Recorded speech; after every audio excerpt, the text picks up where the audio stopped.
పశ్చిమ గోదావరి జిల్లా doctor BR Ambedkar గారి వర్ధంతి సందర్భంగా ఆకివీడు ప్రధాన కూడలిలో ఉన్న డాక్టర్ బిఆర్ అంబేద్కర్ విగ్రహానికి పూలదండలు వేసి ఘనంగా నివాళులు అర్పించారు. ఈ కార్యక్రమంలో సిబిసిఎన్సి సెంటినరీ టౌన్ చర్చి కార్యదర్శి జి జోసెఫ్ రాజు ఆధ్వర్యంలో నివాళులు అర్పించారు. ఈ కార్యక్రమంలో వైఎస్ఆర్సీపీ ఆకివీడు పట్టణాధ్యక్షులు అంబటి రమేష్, ఆకివీడు నగర panchayat municipal vice chairman Vanga Joshnadevi, Elisha, Anand, Prabhudas, Chitti, Yesuraju, ABT youth సభ్యులు పాల్గొన్నారు.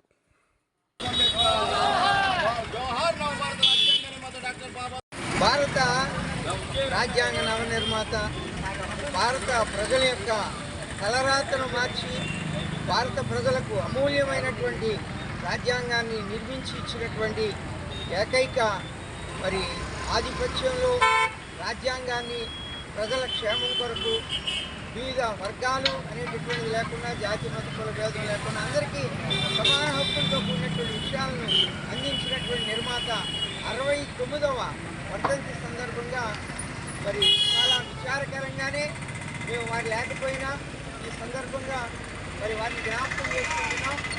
కనుక భారత ప్రజలు యావత్తు కూడా ఈ విషయాన్ని జ్ఞాపకం చేసుకుంటూ భారత రాజ్యాంగాన్ని మనం కాపాడుకుంటూ ప్రజల యొక్క క్షేమం కొరకు దాని యొక్క అమూల్యమైనటువంటి విషయాన్ని ప్రజలకు తెలియజేసి మనం ముందుకు వెళ్లాల్సిన ఆవశ్యకత ఉంది. ఈరోజు ఆకివీడు పట్టణంలో జాతి మత కుల భేదం లేకుండా, వివిధ రాజకీయ పక్షాల యొక్క భేదం లేకుండా అందరూ కలిసికట్టుగా ఈ కార్యక్రమంలో పాలుపోకలు పొందడం చాలా సంతోషం. అందుని బట్టి వారందరినీ కూడా ప్రత్యేకంగా అభినందిస్తున్నాం. అందరి క్షేమం కొరకు రాజ్యాంగం ఉపయోగపడాలి. అలాగే ప్రజాప్రతినిధులు కూడా రాజ్యాంగ విలువలను కాపాడుకుంటూ ప్రజల యొక్క క్షేమం దృష్టిలో పెట్టుకుని వీటినన్నింటినీ అమలు చేయడంలో ప్రజలకు కావలసినటువంటి సదుపాయాల్ని రాజ్యాంగం నుంచి తీసుకొని ముందుకు వెళ్లాల్సిన ఆవశ్యకత ఉందని మనవి చేస్తూ ప్రత్యేకంగా ఈ వర్ధంతి సందర్భంగా మరి ఒకసారి ప్రజలందరికీ కూడా ఈ విషయాలు తెలియజేస్తూ నేను ముగిస్తాను. ఈరోజు డాక్టర్ బిఆర్ అంబేద్కర్ రాజ్యాంగ నిర్మాత 69వ వర్ధంతి సందర్భంగా ఇక్కడ మా క్రీస్టియన్పేటలో మా సంఘం తరఫున అందరం కూడా నిర్మాత అత్యధికంగా ఇక్కడ ఆయన వర్ధంతి జరగడం జరిగింది. ప్రతి ఒక్కరికి ప్రత్యేకమైన ధన్యవాదాలు. డాక్టర్ బిఆర్ అంబేద్కర్ కులాలకు అతీతంగా ఆయన రాజ్యాంగాన్ని నిర్మించారు. ముఖ్యంగా ఆయన ప్రతి ఒక్కరిని కూడా చదువుకోవాలి, అన్నింటిలో కూడా ముందంజ ఉండాలని ఆయన ఆశయాలకు అనుగుణంగా ప్రతి ఒక్కరు నడుచుకోవాలని ఈ సందర్భంగా తెలియజేస్తూ అందరికీ ప్రత్యేకంగా భారత సమాజంలో అణగారిన అస్పృశ్యత కలిగిన వర్గాలను అందరితో పాటు సమానంగా జీవించే ఒక హక్కును కల్పించిన ఒకే ఒక్కడు హక్కుల ప్రదాత భారత రాజ్యాంగ నిర్మాత బాబాసాహెబ్ అంబేద్కర్ గారు. ఈ రోజున భారత సమాజాన్ని అంటిపెట్టుకుని ఉన్న కులాలను మతాలను ఒక్కటి వేలుతో పీకేసే విధంగా తను రాజ్యాంగాన్ని నిర్మించడం జరిగింది.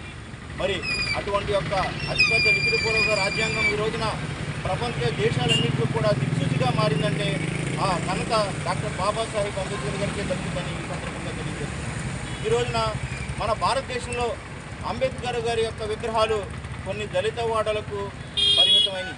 కానీ ఈ రోజున ప్రపంచాన్ని శాసించే పెద్ద పెద్ద దేశాలు ఏదైతే యుఎస్ఏ ఉన్నాయో, ఇంగ్లాండు, యూరోప్ వంటి దేశాలలో ఆయన యొక్క విగ్రహాన్ని వారి యొక్క ప్రాముఖ్యతను చాటుకునే విధంగా పెద్ద పెద్ద యూనివర్సిటీల్లో పెట్టి వారి యొక్క ఘనతను కొనియాడుతున్నారంటే ఆ యొక్క మహా వ్యక్తి యొక్క ఘనతను మనం కూడా స్మరించుకుని ఆ యొక్క ఆశయ సాధన కోసం మనం కూడా పాటుపడాలి.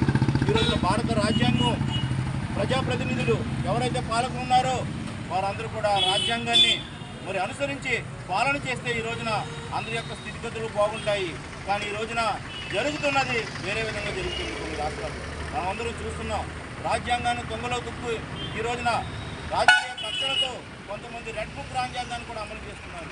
అవన్నీ యొక్క దుశ్చర్యను మనం అందరం కూడా అంబేద్కర్ వాదులుగా దాన్ని తిప్పుకొట్టే విధంగా మనం అందరం కూడా ఉండాలని కూడా ఈ సందర్భంగా తెలియజేస్తూ ఆ మహనీయుడు యొక్క ఘనతను మనం అందరం కూడా కొనియాడుతూ వారి యొక్క ఆశయ సాధన కోసం అందరం కూడా పాటుపడాలని ఈ సందర్భంగా వారి యొక్క వర్ధంతిని పురస్కరించుకుని ఈ సందర్భంగా తెలియజేస్తున్నాను.